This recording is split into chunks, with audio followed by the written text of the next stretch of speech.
सावन का महीना चल रहा है तो मिट्टी का शिवलिंग कैसे बनाया जाता है, किस तरह से बनाया जाता है, कलयुग में शिवलिंग पूजन का क्या महत्व होता है, वही आज मैं बताने जा रही हूँ। शिव पुराण के अनुसार कलयुग में पार्थिव शिवलिंग का विशेष महत्व माना गया है।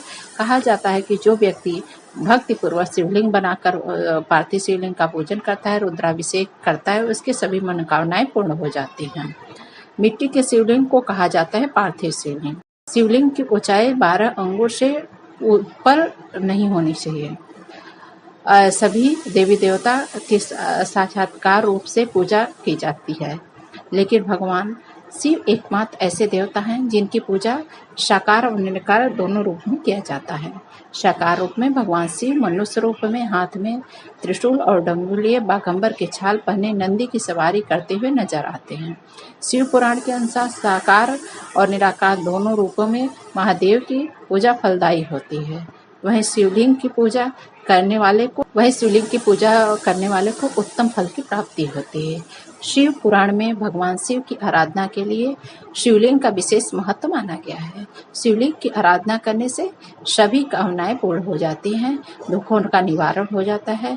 देवलिंग, असुरलिंग, अर्शलिंग, पुराणलिंग, मनुष्यलिंग, स्वयं शंभुलिंग, कई प्रकार के शिवलिंग होते हैं तथा इनका अलग अलग महत्व माना गया है, लेकिन शिव पुराण के अनुसार पार्थिव शिवलिंग का विशेष महत्व माना गया है।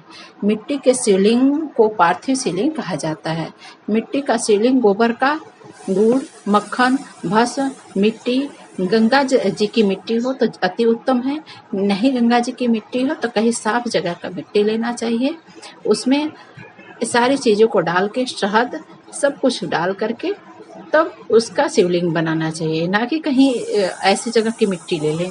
पहले मिट्टी को घर में लाने के बाद उसको गंगा जल छिड़के, फिर उसके बाद में ये सारी चीज़ें डाल के तब शिवलिंग बनाया जाता है। पार्थिव शिवलिंग बनाने से पहले नीचे बेलपत्र रख देना चाहिए और फिर उसके बाद शिवलिंग बनाना चाहिए, तो अच्छा माना जाता है। गंगा जल मिला करके ही बनाए तो अति उत्तम माना जाता है। यदि आप गंगा जल नहीं पा सकते हैं तो गंगा जल का ध्यान करते हुए गंगा जल अपने घर से निकालें, साफ निकालें और बेलपत्र पे रख के चिकनी मिट्टी से चाहे वैसे साफ मिट्टी से शिवलिंग बनाएं तो ज़्यादा ही अच्छा होता है। शिव पुराण के अनुसार पार्थिव शिवलिंग की पूजा करने से सभी कष्टों का निवारण होता है, सुख समृद्धि आती है, पुत्र की प्राप्ति होती है। कलयुग में मोक्ष की प्राप्ति होती है, व्यक्ति की सभी मनोकामना पूर्ण होती है।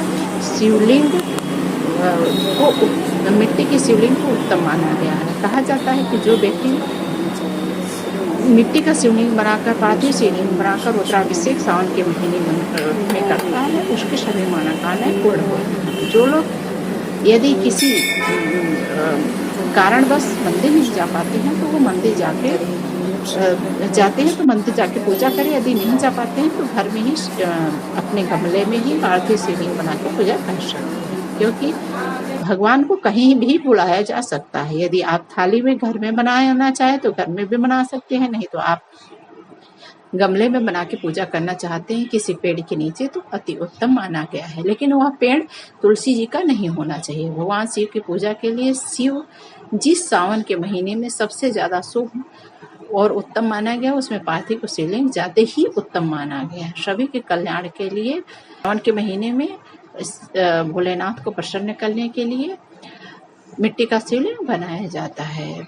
मान्यता है कि भगवान शिव का पार्थिव शिवलिंग का पूजा सबसे पहले भगवान राम ने लंका पर चढ़ाई करने से पहले मिट्टी का शिवलिंग बना करके तो पूजा किया था। कलयुग में भगवान शिव का पार्थिव शिवलिंग पूजन मांडव ऋषि के पुत्र मंडप ने किया था, जिसके बाद अभी से यह प्रथा चली आ रही है। सभी लोग शिव की कृपा पाने के लिए पार्थिव शिवलिंग बना करके उनकी पूजा करते हैं। मान्यता है कि शनिदेव ने पिता सूर्यदेव से ज्यादा शक्तिशाली बनना चाहते थे, इसलिए काशी में जाकर के मिट्टी का पार्थिव शिवलिंग बना था। इसलिए आप भी पार्थिव शिवलिंग बनाएंगे तो आपके घर में जो भी बीमारी, जो भी टोना टोटका, कुछ भी ऐसे चीजें होंगी वो सब खत्म हो जाएगी। पार्थिव शिवलिंग की पूजा करने से साधक के अकाल मृत्यु का भी भय खत्म हो जाता है। शिव पुराण के अनुसार पार्थिव शिवलिंग पूजा करने से साधक को भगवान शिव के आशीर्वाद मिलते हैं और सौभाग्य की प्राप्ति होती है और सुखों का प्राप्ति होती है, अंत में मोक्ष की प्राप्ति होती है। तो ध्यान रखना, सावन के महीने में आप शिव जी की पूजा जरूर करना और पार्थिव शिवलिंग जरूर बनाना। यदि आप प्रदोष काल में पूजा करें तो अति उत्तम होता है। सावन का महीना चल रहा है, हर जगह ओम नमः शिवाय के धुन गूंज रहे हैं, मंदिरों से लेके हर दिशा